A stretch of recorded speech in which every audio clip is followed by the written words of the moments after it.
እማምላክ አዛኝቷ ልጅሽ ልባል የማይገባኝ አንዳች ምግባር የሌለኝ እኔ ባንቺ ስም ስጠራ ይገርመኛል። የኢየሱስ እናት ተብለሽ እኔ ደግሞ የማርያም ልጅ ለመባል መታደል ግን ምን ያህል መታደል! እውነት ሰው በንጉሥ ዘር ለመጠራት እድል ወይንም የዘር ሐረግ ሊኖር አይገባም። እኔ ግን ያውን በኃጢአት ወድቄ ልሞት ስል በአንቺ በኩል መዳን ሆነልኝ። መጠሪያ ይሁንሽ። ከዓመት እስከ ዓመት በቸገረኝ ሁሉ እየደረሽ ሙላት ሆንሽ። ልጅሽ ልባል የማይገባኝ እናት ሆንሽ። እማምላክ አዛኝቷ ስልሽ ልቤ ላይ ትደምቂያለሽ፣ ባፌ ላይ ትሞያለሽ፣ በዓይኔ ላይ ትሳያለሽ። እንደምወድሽ በአደባባይ እያወራሁ አሁንም ሆንም ትናፍቂኛለሽ።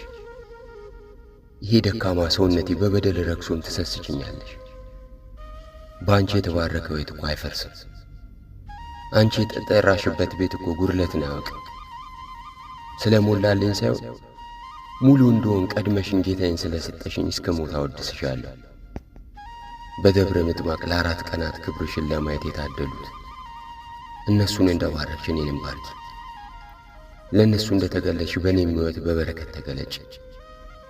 ለምስኪኑ ውሻ ለጨካኙ በላይ ሰብ እንደራራሽ ለእኔም ራራልኝ።